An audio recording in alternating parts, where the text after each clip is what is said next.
I'd love to say I'm 100% productive with everything I do, but that's simply not the case. I do procrastinate a lot, and whilst I'm working on that, trying to completely eliminate procrastination from my life, I've also learned ways to be able to cope with it and even make it productive.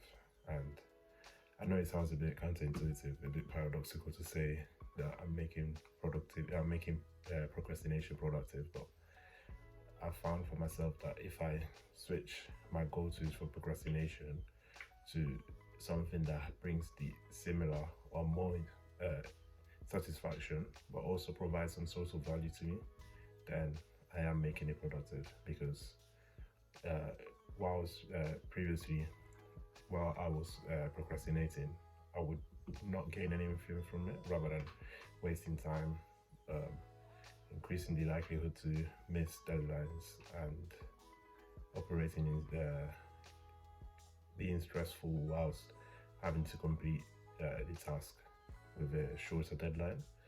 I feel like if I can provide some sort of um, value to myself while procrastinating, it can help me in the long run to eventually be better at tasks I'm doing now. So, for example, the best way that I found to make procrastination more productive is by using my laptop a bit more and using my phone a bit less. I just naturally tend to be more productive on my laptop. So that's where I plan all my videos, all my newsletters, that's where I write them. Uh, that's where I've got all the projects I'm working on, that's where I do them. So whenever I'm on my laptop, there's always like a feeling of, okay, now it's time to be productive.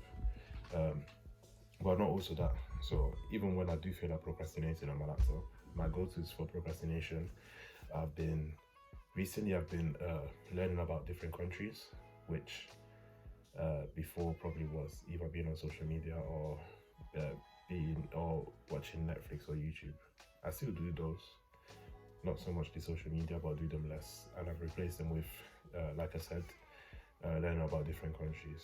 And different countries uh, might not seem like it brings value to me, but because of my work, I do meet a lot of customers from different countries, and being able to know where they're from helps me relate to them and understand them more.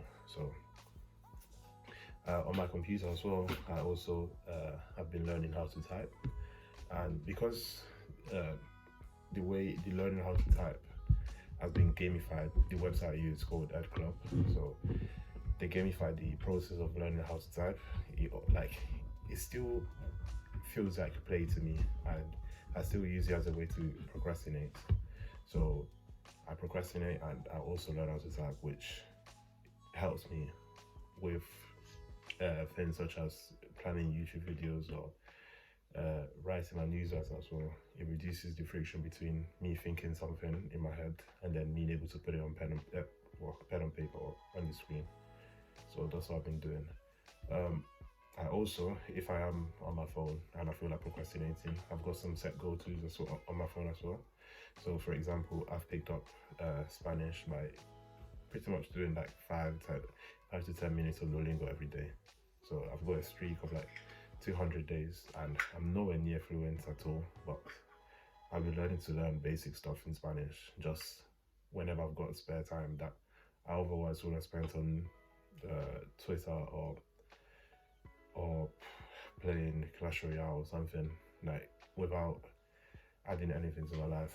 And obviously I'm not saying that those are not good. Like, it's always good to be on social media and relate to friends and family and just keep up to date with things, and even playing games to bring some sort of satisfaction to life as well.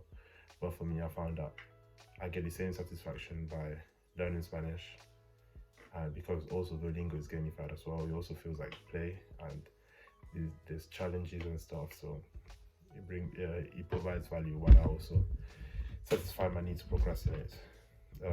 I also been playing chess on my phone as well.